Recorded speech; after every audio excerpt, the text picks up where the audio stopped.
Baik, pada kesempatan malam ini kita akan lanjutkan pembacaan kitab Manhajus Salaf fi Tazkiyatin Nufus, halaman 83, bab ahamiyatu atau fasal salis, ya. Pasal yang ketiga tentang pentingnya islahul qalbi wa bayanu ba'di a'malil qulub. Jadi fasal yang ketiga ini akan dijelaskan oleh muallif akan pentingnya memperbaiki hati. Pada halaman 81 itu dijelaskan fasal ats-tsalits. Pasal yang ketiga tentang pentingnya memperbaiki hati dan penjelasan sebagian amalan hati. Pada pasal yang ketiga ini akan dijelaskan 21 bab. Masing-masing bab ada ayat dan hadis. 21 bab antara lain yang pertama akan dijelaskan pentingnya memperbaiki hati. Kemudian juga macam-macam hati. Sebagaimana dinukilkan oleh Ibnul Qayyim juga ada al-qalbus salim, hati yang sehat. Ada hati yang sakit dan ada hati yang mayyit. Kemudian akan ada bab-bab yang lainnya tentang sebab-sebab kerusakan hati dan bagaimana mengobatinya. Antara lain mengobatinya adalah dengan ikhlas, dengan mencintai Allah. Nah, ini semua yang akan kita bahas pada fasal ats-tsalits. Fasal yang ketiga ini amatlah penting kaitan dengan tazkiyatin nafs. Qal al-bab al-awwal, bab yang pertama dari al-fasal ats-tsalits. Bab yang pertama dari fasal yang ketiga, babu ahammiyati islahil qalbi wal inayati bihi. Bab ahammiyatu islahil qalb, pentingnya memperbaiki hati dan memperhatikannya. Jadi bagaimana kita memperbaiki hati kita dan bagaimana pula kita al-inayah, al-ihtimam, memperhatikan akan hati kita. Kalau sebelumnya telah dijelaskan tentang al-muhasabah, penting sekali dalam tazkiyatun nafs, dan di sini akan dijelaskan pentingnya hati, hakikat hati, macam-macamnya, yang mana apabila kita mengetahuinya, kita nanti bisa menggolongkan. Oh, saya golongan yang ini, apa yang mesti saya lakukan? Kemudian muallif hafizahullah menyebutkan beberapa ayat dan hadis sebagaimana metodenya. Qala Allah Ta'ala, ayat yang disebutkan oleh muallif surat Asy-Syu'ara ayat 8 dan 89. Yaqulullahu ta'ala yawma la yanfa'u malu wa la banun illa man atallaha biqalbin salim. Allah Azza wa Jal menegaskan dalam surat Asy-Syu'ara ayat 88 dan 89. Yauma la yanfa'u malun wala banun. Di hari itu tidak ada manfaatnya harta dan anak-anak. Mungkin saat kita hidup di dunia, harta ini sangat manfaat, baik itu untuk kebutuhan kesehatan, kebutuhan pangan, sandang, atau mungkin kita sedekahkan sangat manfaat, namun kelak di hari esok, hari kiamat, la yanfa' malun wala banun, harta dan anak-anak tidak akan ada gunanya, illa man atallaha biqalbin salim, kecuali mereka yang datang menghadap Allah dengan hati yang bersih. Yaqul ahlu tafsir As-Sa'di di antaranya mengatakan bahwasanya hadzal ladzi yanfa'uhu 'indak wa hadzal ladzi yanju bihi minal iqab wa yastahiqqu jazila thawab. Jadi mereka yang datang menghadap Allah dengan hati yang bersih, ini yang akan bermanfaat, yang menyelamatkan dia dari azab Allah, dan dia berhak mendapatkan pahala surganya Allah Azza wa Jal.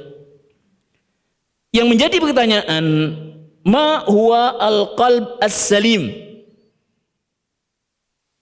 Kemudian dikatakan oleh Sa'di, wal qalbus salim alladhi salima minasyirki wasyak. Hati yang bersih adalah yang selamat dari kesyirikan, tidak menyekutukan Allah dan keraguan, juga selamat dari cinta kepada kejahatan ataupun membela kebatilan. Jadi selamat dari hal-hal itu.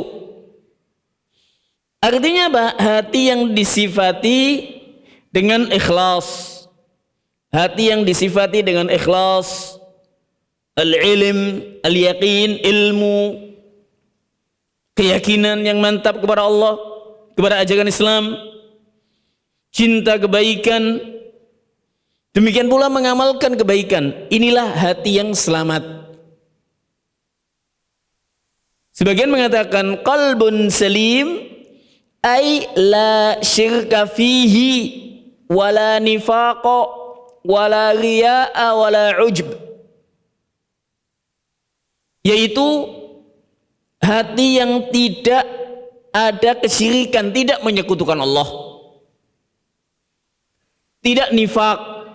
An-nifaq mukhalafatu adh-dhahir al-batin. An-nifaq itu nantinya ada an-nifaq al-i'tiqadi, ada an-nifaq al-amali. An-nifaq sebagaimana di sebagian hadis dijelaskan, innal munafiqina fid darkil asfali minan nar, ayat Al-Qur'an. Ini nifaq al-i'tiqadi, menampakkan keyakinan Islam di hadapan Nabi, namun ketika berpaling tidak mengimani kepada Nabi SAW. Banyak ayat-ayat yang menjelaskan tentang hal itu. Ini nifaq al-i'tiqad. Sebagaimana yang Allah sebutkan, innal munafiqina fid darkil asfal minan nar. Al-munafiqun, an-nifaq al-i'tiqadi, mereka di lapisan bawah bagian neraka itu. Adapun nifaq al-amali sebagaimana yang disebutkan dalam hadis Nabi sallallahu alaihi wasallam, dan kadang manusia kita tak luput, namun tetap kita harus melawan untuk meninggalkan sifat-sifat itu. Nabi sallallahu alaihi wasallam menyebutkan ayatul munafik salas. Ini nifaq al-amal, idza haddasa kadzab, wa idza wa'ada akhlaf, wa idza tumina khan. Ini antara lain sifat an-nifaq al-amal, nifaq al-amali. Nifaq al-amali di antara sifatnya adalah jika dia berucap senantiasa dusta, jika janji dia ingkari. Jika diberi amanat, dia khianat. Ini nifaq fi al-amal. Namun tetap kita wajib, hendaknya kita taubat kembali kepada Allah Azza wa Jalla apabila terdapat pada diri kita sifat-sifat yang demikian, kita jauhkan. Jadi al-qalb as-salim la syirka fih wala nifaqa wala riya'a wala ujub.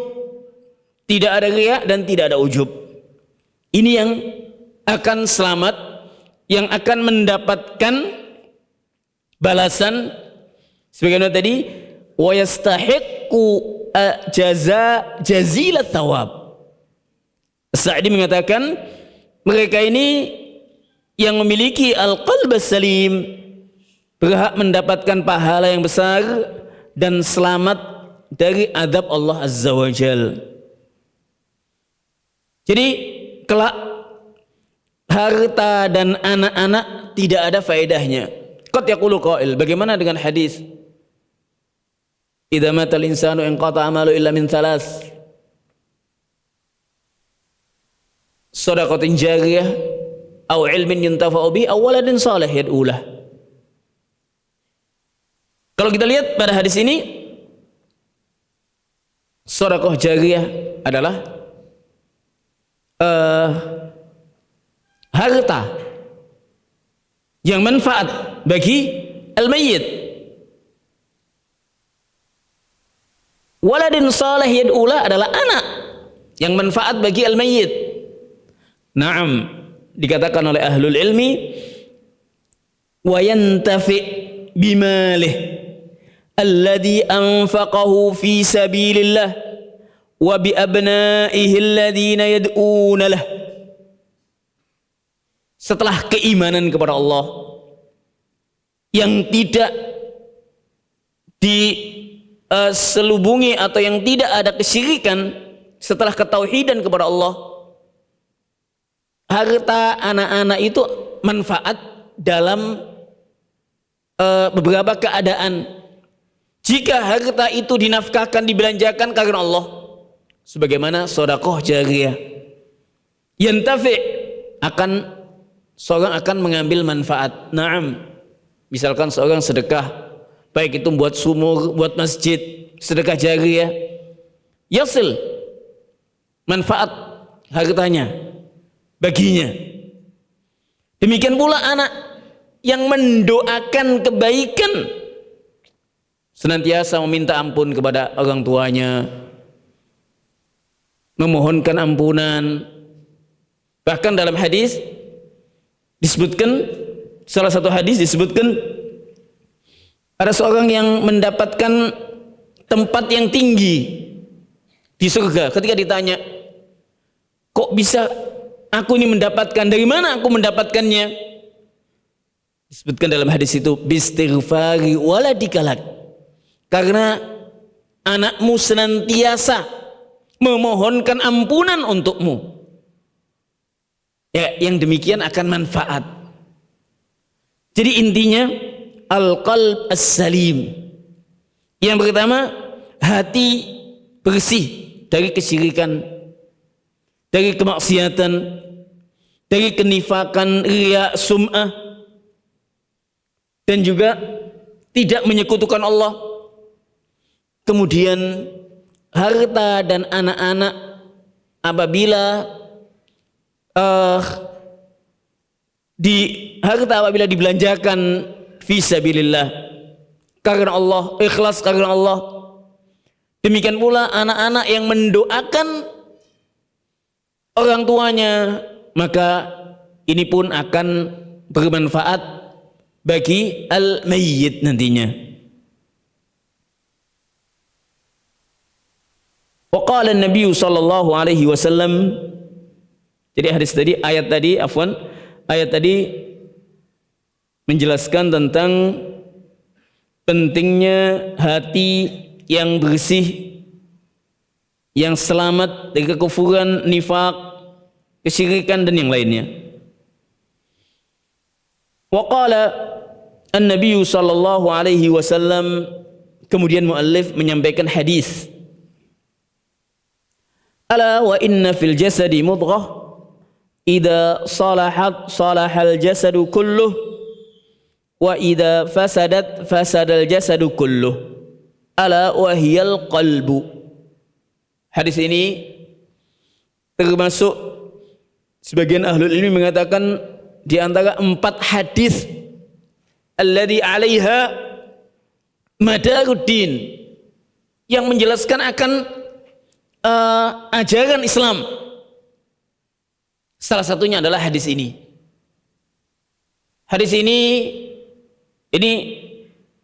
cuplikan atau potongan atau bagian akhir qit'ah min hadis An-Nu'man ibn Bashir. Apa pertamanya? Hadis An-Nu'man ibn Bashir. Ayo. Ahsant, al-halalu bayyinun wal haramu bayyinun wa bainahuma mushtabihat la ya'lamuhunna katsirun minan nas. Hadis ini dikatakan oleh Imam Ahmad dan yang lainnya salah satu dari 4 hadis yang menjelaskan akan ajaran Islam. Artinya yashmal, mencakup. Hadis innamal a'malu binniyat. Kemudian apa? Hadis man ahdatsa fi amrina hadza laysa min, hadis Aisyah. Hadis Umar bin Khattab radhiyallahu anhu, innamal a'malu binniyat. Kemudian hadis yang kedua, hadis Aisyah, man 'amila 'amalan laysa 'alaihi amruna fa raddun, man ahdatsa fi amrina ma laysa min fa raddun. Hadis Nu'man bin Bashir. Dan yang keempat hadis apa? Masa ada? Itu ada di kelas itu kan dijelaskan. Hadis apa? Yujma'u khalquhu fi batni ummihi. Hadis kata Tarik yang keempat sudah dicatatkan ajalnya, rizkinya, syaqiyyu wa sa'idu. Insyaallah ya akhwah. Ala kullin, ini salah satu 4 hadis yang penting yang dijelaskan tentang syariat Islam secara global. An-Nabi SAW menyebutkan al-halalu bayyin, yang halal itu jelas, wal haramu bayyin, demikian pula yang haram itu jelas, wadih. Bagaimana? Allah Azza wa Jalla dan Rasulnya SAW telah menjelaskan fi ayat katsirah wa fi ahadits katsirah. Al-bay', jual beli halal, ar-riba haram, az-zina muharram. Banyak sekali. Dan dengan ilmu al-ilm ad-din, al-ilm syar'i, kita bisa membedakan yang halal dan yang haram. Makanya ijtahidu, sungguh-sungguhlah kalian dalam menuntut ilmu sehingga bisa diketahui nantinya. Makanya al-alim jelas baginya, ada halal wa ada haram. Kemudian Nabi SAW menjelaskan wa bainahuma mushtabihat, antara yang halal dan yang haram ada hal yang samar, yang kurang jelas, apakah halal atau tidak, apakah halal atau tidak. Namun hal ini akan dijumpai bagi yang tidak memiliki ilmu. Yang memiliki ilmu, rasih fil ilmi, dia tidak akan ada baginya mustabah. Semuanya wadih, halal, haram, tidak ada baginya mustabah. Makanya Nabi SAW menegaskan wa bainahuma mushtabihat la ya'lamuhunna katsirun minan nas. Tidak banyak yang tahu dari manusia, namun kebanyakan ahlul ilmi mengetahuinya. Ahlul ilmi, ar-rasih fil ilmi, memahami ada halal wa ada haram. Tidak ada bagi mereka mustabah, tidak ada. Jelas. Oh ini jelas. Oh ini makanan ini apa? Oh makanan ini halal. Makanan ini haram, jelas. Inda ahlil ilmi ar-rasih fi. Makanya Nabi mengatakan tadi, La ya'lamuhunna katsirun minan nas, kebanyakan manusia tidak membedakan. Nah, makanya kita hati-hati. Ketika kita dihadapkan apakah ini halal atau haram, apa mauqif kita? An-Nabi sallallahu alaihi wasallam menjelaskan pada hadis ini. Dan ini kaitan dengan hati nantinya. Kaitan dengan ketamakan hati, kaitan dengan apabila kita menjumpai mustabah. Dan mustabah bisa jadi pada talib ilm, lebih-lebih pada awam nas. Bagian halal atau haram, bagaimana dia mensikapinya? Yabta'id, yas'al ahlahu, menanya ahlal ilmi. Yabta'id, menjauhi. An-Nabi sallallahu alaihi wasallam menjelaskan dalam hadis tadi, wa bainahuma mushtabihatun la ya'lamuhunna katsirun minan nas, faman waqa'a, apa kata Nabi? Faman waqa'a fi syubuhat waqa'a fi al-haram karra'i yar'a haulal hima yushiku an yarta'a fi. Jadi faman waqa'a fi syubuhat waqa'a fil haram, siapa yang terjatuh kepada syubhat, dia akan mudah terjatuh, akan tergelincir kepada yang haram. Makanya syubhat dijauhi. Syubhat baik itu dalam makanan, dalam akad, dalam muamalah yang mungkin syubhah bagi seorang, ya dijauhi aja dulu. Saya tidak jelas apakah ini boleh atau tidak, halal atau tidak, ya dijauhi mauqifnya. Famanittaqa syubhat, hadisnya panjang ya. Famanittaqa syubhat, la hadidzakiru nih, enggak ada yang ingatkan tadi. Famanittaqa syubhat istabra'a li dinihi wa irdihi. Jadi famanittaqa syubhat, siapa yang menjauhi syubhat, istabra'a li dinihi wa irdihi, niscaya agama dan kehormatannya akan selamat. Agamanya selamat, kehormatannya juga selamat. Orang tidak akan menggunjingnya. Oh, masya Allah dia. Waman waqa'a fi syubuhat waqa'a fil haram karra'i yar'a haulal hima. Sebaliknya, siapa yang tidak menjauhi atau terjatuh kepada syubuhat, dia bisa tergelincir kepada yang haram, bagaikan seorang yang mengembala di sekitar tanah larangan. Misalkan seorang mengembala kambing atau sapi di pagar, dekat pagarnya tetangga yang banyak rumputan. Ya, kalau pastinya nanti gembalaannya itu akan memakan apa yang ada di tanah larangan tadi itu. Artinya apa? Kalau kita mendekati syubhat, bisa tergelincir kepada yang haram. Jauhi. Makanya jangan mengembala di dekat tanah larangan. Artinya tanah yang sudah dipagari, ada rumput-rumput yang ini, ya kita cari yang bebas, yang bukan milik orang gitu loh. Karena ia rahul hima yusiku ayat fihi. Kemudian di penghujung hadis itu, hadisnya panjang memang. Di penghujung hadis itu dijelaskan tentang pentingnya hati. Ala wa inna fil jasadi mudghah idza salahat salahal jasadu kulluh wa idza fasadat fasadal jasadu kulluh ala wahyal qalbu. Jadi Nabi selanjutnya mengingatkan akan pentingnya hati. Ketahuilah bahwasanya dalam tubuh ini ada segumpal daging.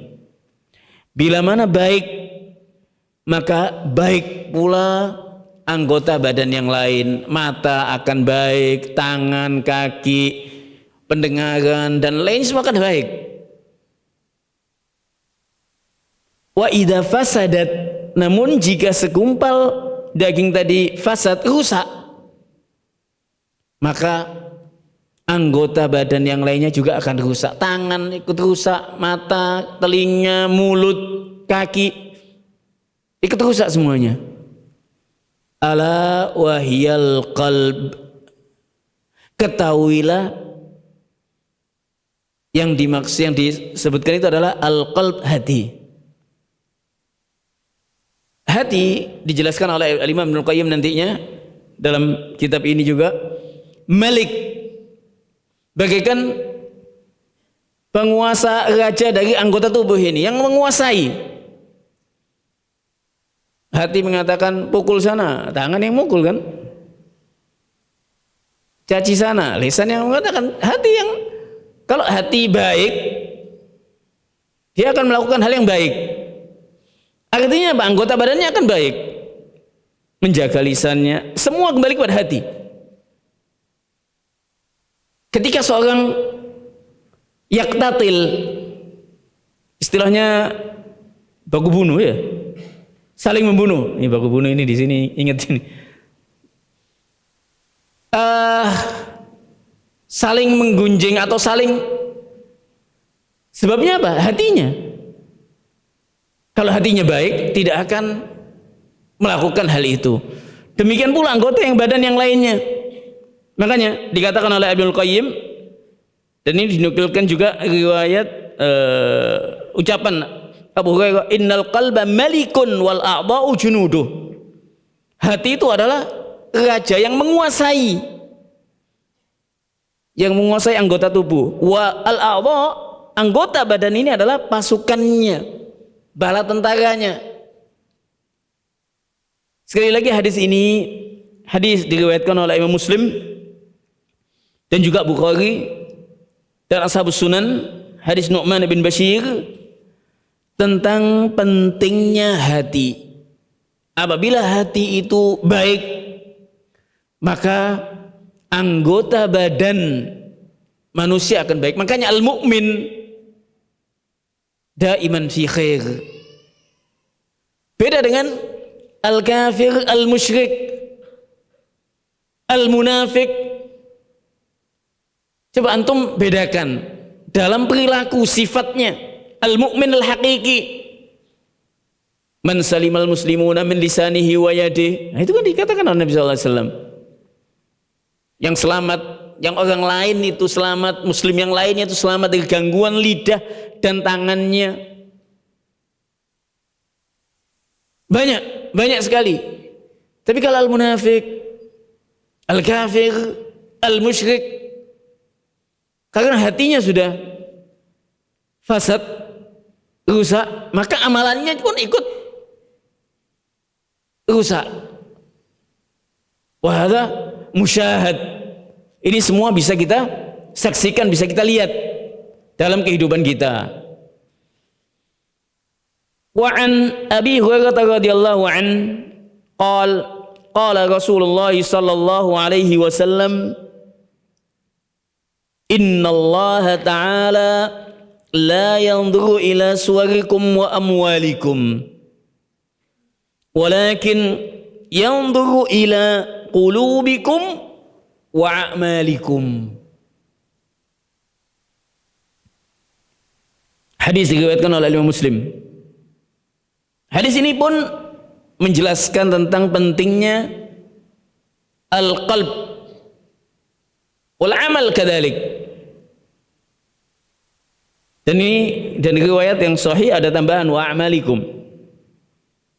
Innallaha la yanzuru ila suwarikum, sesungguhnya Allah tidak melihat kepada bentuk kalian, kegantengan, kegagahan, kecantikan, wa amwalikum, dan harta kalian. Allah tidak melihat kepada harta kita yang banyak misalkan, atau kegagahan seorang, ketampanannya, kecantikannya, bentuk tubuhnya. La yanzuru ila hada. Allah tidak melihat kepada tubuh kita, kepada apa yang kita miliki.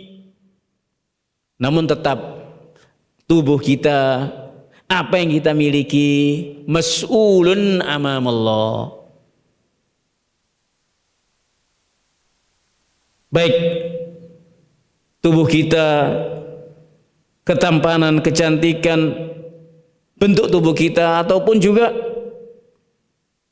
harta kita, mas'ulun amamallah, akan ditanya di hadapan Allah Azza wa Jalla. Namun Allah tidak melihat kepada hal ini, tidak memandang, melainkan walakin yanzuru ila qulubikum wa a'malikum, melainkan Allah melihat kepada hati kalian dan amalan kalian. Sebetulnya ini kalau kita lihat, kalau kita cermati, ada dua rukun amal. Hati kaitan dengan ikhlas. Apakah yang kita amalkan sesuai dengan atau ikhlas karena Allah ataukah bukan?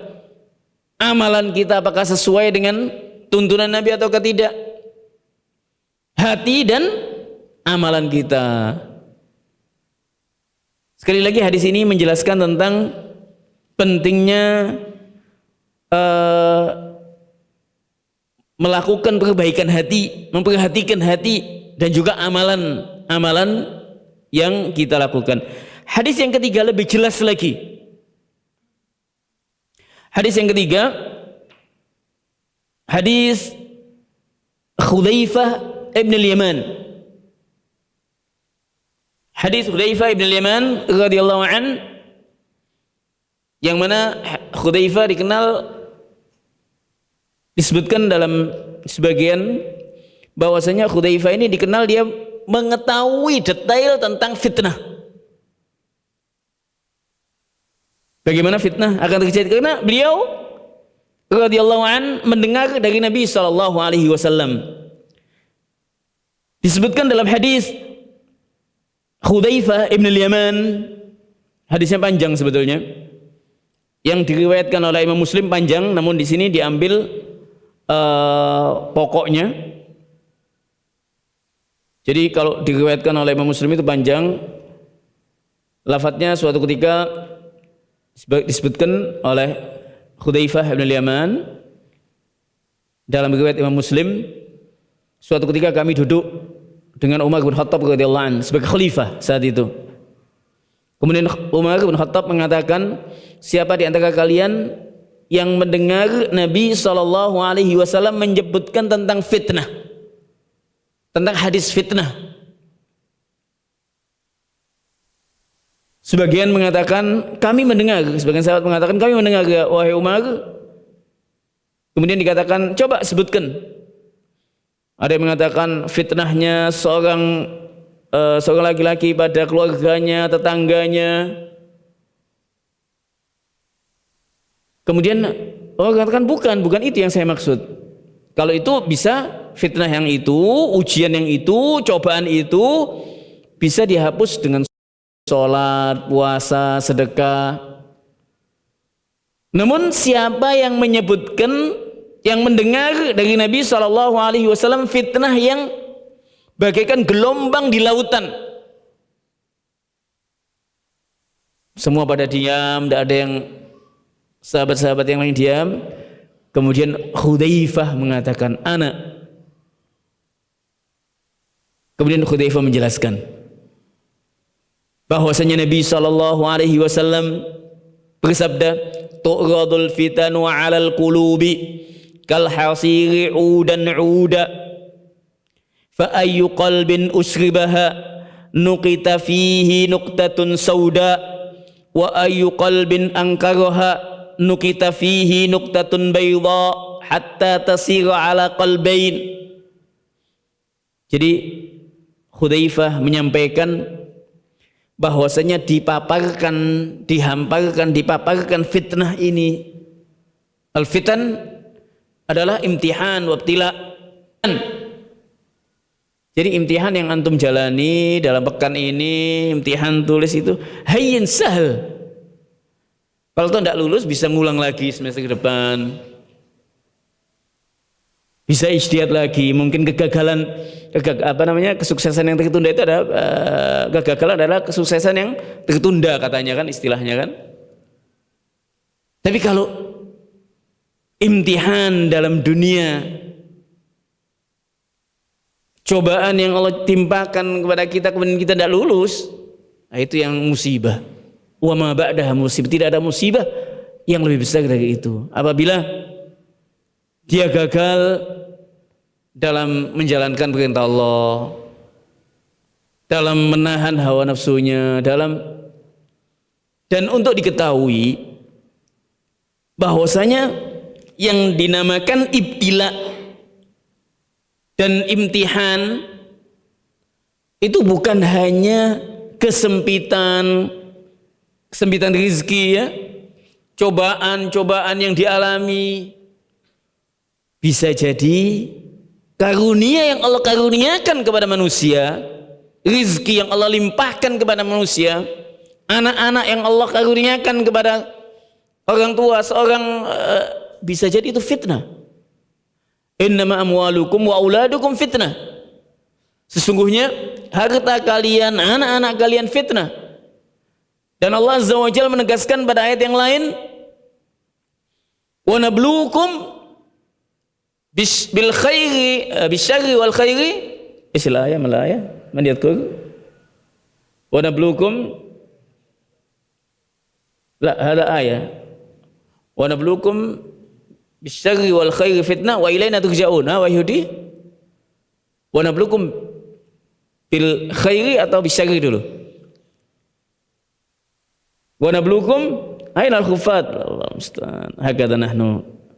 Ketika kita maksiat qalil, kita lupa lagi, nasallallahu alaihi wasallam. Itu ayat lagi, wala nabluwannakum bisyai'in minal khawfil ju', itu ayat yang satunya. Wa nabluukum thayyib. Kullu nafsin da'iqatul maut wa nabluukum bisyarri wal khairi fitnah. Allah Azza wa Jalla menyebutkan wa nabluukum bisyarri wal khairi, dengan kejelekan, musibah, cobaan-cobaan hidup, kesempitan rezeki, atau yang lainnya. Ini syarr wal khairi, demikian pula kebaikan. Kebaikan apa? Karunia yang Allah karuniakan, harta yang Allah karuniakan kepada manusia. Ini adalah cobaan.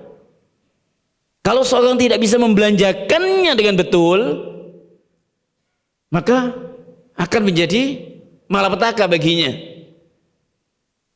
Demikian pula anak-anak, karunia yang Allah karuniakan kepada manusia, memiliki anak-anak yang banyak, tapi ini adalah cobaan. Apakah bisa mendidiknya ataukah tidak? Jadi wa nabluukum bisyarri wal khairi fitnah wa ilaina turja'un, kata Allah Azza wa Jalla. Dan kepada kami kalian akan kembali. Kembali kepada hadis yang tadi, tu'radul fitanu 'alal qulubi ka'ardil hasiri udan uda. Jadi fitnah ini dipaparkan kepada hati, dan al-qulub dhaifah. Jangan sekali-kali seorang mengatakan, oh saya kuat, saya bisa. La, ista'inu billah. Hendaknya kita senantiasa berlindung kepada Allah Azza wa Jalla dari segala macam fitnah, baik fitnatus syubuhat atau fitnatus syahawat. Al-fitnah yang qasim raisian, fitnah itu secara global dibagi menjadi dua. Ada fitnah asy-syubuhat, kaitan dengan kerancuan terhadap agama. Artinya tentang kefahaman agama lah, asyubuhat.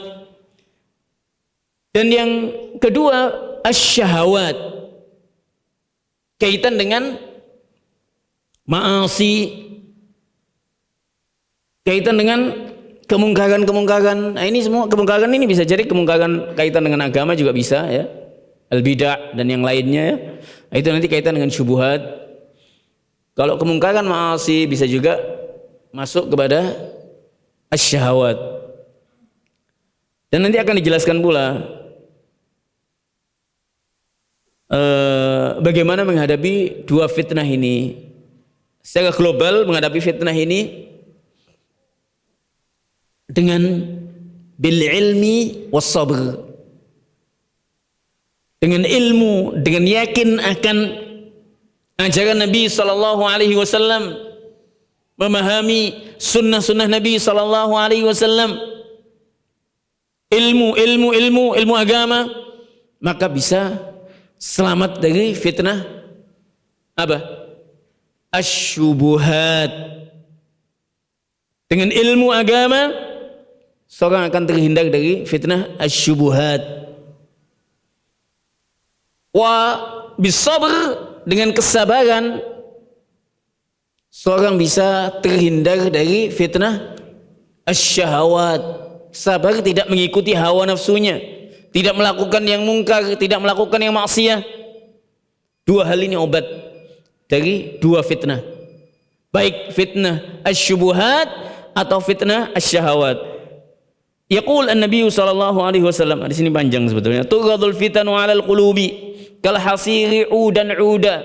Jadi fitnah itu akan dipaparkan kepada hati bagaikan anyaman tikar. Tahu anyaman tikar? Tikar kalau dianyam gitu sedikit demi sedikit begitu kan? Ya tahu kan? Bukan ini permadani, tidak kelihatan anyamannya. Kalau tikar itu kelihatan anyamannya ya. Ada yang masuk gini kan ya. Bagaikan tenunan atau anyaman tikar itu. Fa ayyu qalbin usribaha nuqita fihi nuqtatun sauda. Maka hati yang dihinggapi oleh fitnah itu, dia akan terlekat bintik hitam. Wa ayyu qalbin angkaraha, sebaliknya hati yang menolak akan fitnah itu, nukita fihi nuktatun bayda, akan terlekat padanya noda atau bintik putih, hatta tasira ala qalbain, sehingga hati itu ada dua nantinya, terbagi menjadi dua. Ala abyadha mislis safa fala tadurruhu fitnatun ma damatis samawati wal ard, yaitu yang pertama hati yang bersih, yang putih bagaikan marmer yang licin, as-safa, batu licin, yang batu marmer yang licin sekali. La tadurruhu fitnatun, tidak akan ada dampaknya, maksudnya tidak membahayakan fitnah. Artinya dengan keyakinan akan syariat Islam, dengan ilmu, maka seorang setelah dan juga taufik dari Allah Azza wa Jalla, maka dia tidak akan tergoda dengan segala macam fitnah. Madamatis samawati wal ard, selama langit dan bumi masih ada. Artinya Allah Azza wa Jalla memberikan kepadanya, karena keyakinannya terhadap agamanya, ilmunya, maka dia akan selamat dari fitnah itu selama langit dan bumi masih ada. Wal akhar aswadu murbad kal quzi mujahqiya la ya'rifu ma'rufan wa la yunkiru munkaran illa ma usriba bihi ma usriba min hawa. Adapun yang kedua adalah hitam, hati yang hitam, murbat, keabu-abuan, kalquzi mujahhiya, bagaikan cangkir yang besar yang terbalik, yang tidak bisa meraup air. La ya'rifu ma'rufan, dia tidak mengenal yang baik. Wala yunkiru munkaran, tidak mengingkari yang mungkar. Illa ma usriba min hawa, kecuali yang diserap oleh hawa nafsunya. Oh, ini sesuai hawa nafsu, maka dilakukan. Dikatakan illa ma usriba min hawa ma yatba'u fihi hawa. Jadi apa yang diikuti oleh hawa nafsunya. An yaj'ala hadza ma'rufan fayaf'alu wa hadza munkaran fayunkiru. Jadi yang sesuai dengan hawa nafsunya. Oh, ini baik, maka dilakukan. Bukan agama yang menjadi, bukan ilmu dari Allah Azza wa Jalla yang membedakannya, melainkan hawa nafsunya. Oh, hawa nafsunya mengatakan ini baik, ya sudah dilakukan. Ini jelek, pokoknya menghukuminya melalui hawa nafsunya. Ini kembali kepada al-qalb. Hadis ini hadis yang agung sekali. Sebetulnya ada penjelasan, insya Allah kita lanjutkan aja di waktu yang akan datang. ada ucapan fawaid atau ya ucapan Syekh Saleh Ibn Sa'ad As-Suhaimi hafizahullah menjelaskan tentang hadis ini bagus sekali, bagaimana seorang hamba bisa selamat dari fitnah, baik itu fitnah syahwat dan juga fitnah asyubuhat. Saya bacakan singkat saja sudah. Kaitan dengan fitnah asyahawat dengan fitnah asyubuhat, Syekh Saleh Ibn Sa'ad As-Suhaimi hafizahullah menyebutkan yang pertama, hendaknya kita berbekal dengan ilmu dan tafaqquh fid din, memperdalam tentang agama Allah. Karena dengan ilmu agama, ilmu syar'i dan taufik minallah, seorang senantiasa memohon taufik. Jangan kemudian karena dia sudah punya ilmu tidak memohon taufik kepada Allah, ilmunya akan menyesatkan dia. Ilmu agama dan senantiasa memohon taufik kepada Allah Azza wa Jalla. Yang kedua, al-amal bil ilmi, mengamalkan dengan ilmu. Ini saya bacakan singkat-singkatnya aja, pokok-pokoknya aja. Ini khutbah tawilah sebetulnya. Al-amal bil ilmi, dan senantiasa segera melakukan kebaikan-kebaikan.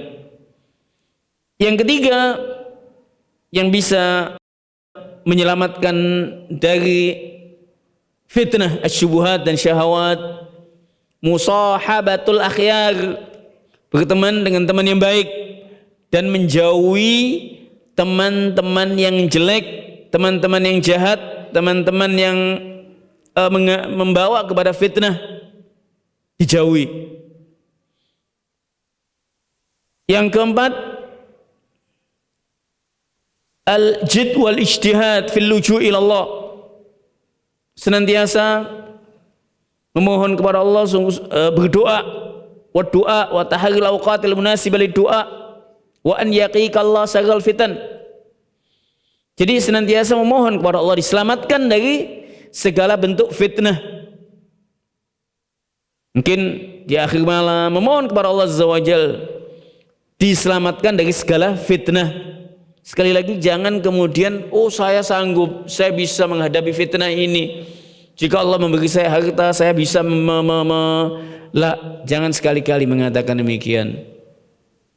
Saya tidak tergoda dengan ini, ada chat-chat dengan perempuan misalkan, akhwat.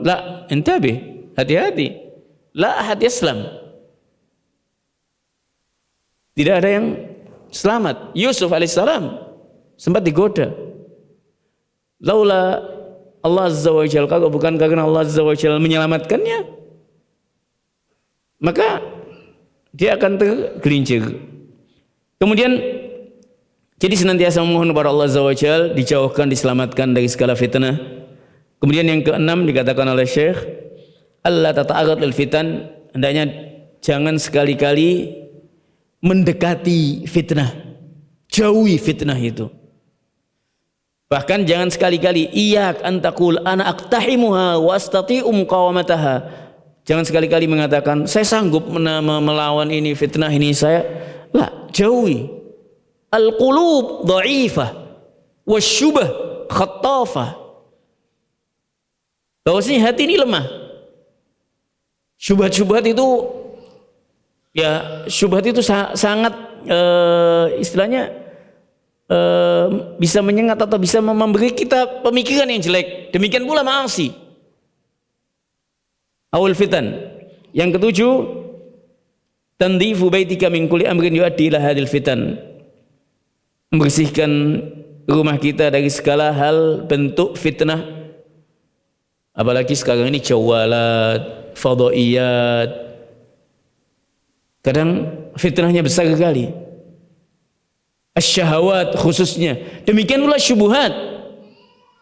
Asyubuhat fil fadaiyat katsiratun wa kadzalika syahawat. Fitnah yang sekarang yang banyak dihadapi oleh kaum muslimin, anak-anak muda, baik itu syubuhat atau syahwat, fitnah al-fadaiyat, net, internet. Hadi musibah. Masallallahu salamul afiyah.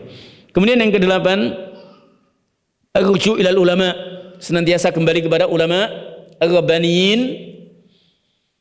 menanya kepada ahlul ilmi. Yang kesembilan, al-bu'du an ahlil bid'ah wal ahwa, menjauhi pelaku bid'ah dan juga ahli ahwa. Dan yang ke-10 yang terakhir, luzumus sunnah wa luzumul jamaah,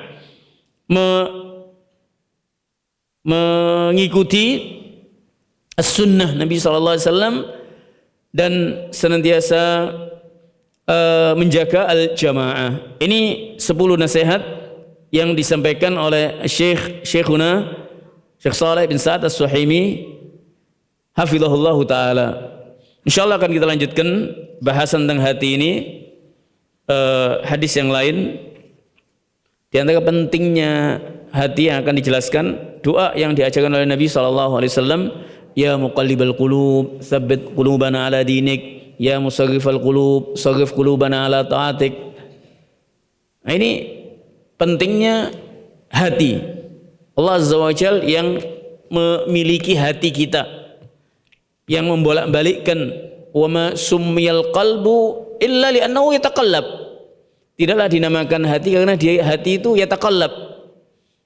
Kadang begini, kadang begitu, yataqallab, berubah-ubah. Jangankan 5 menit, menitan kadang berubah. Dan itu kadang kita alami. Oh begini, begini, berubah. Makanya hendaknya kita senantiasa memohon kepada Allah Azza wa Jal, ya muqallibal qulub tsabbit qulubana ala dinik, dan doa yang senantiasa kita ucapkan dan diajarkan oleh Nabi, Allahumma ati nufusana taqwaha wa zakkiha anta khairu man zakkaha anta waliyuha maulaha wallahu taala ala wa alam. Wassalamualaikum warahmatullahi wabarakatuh.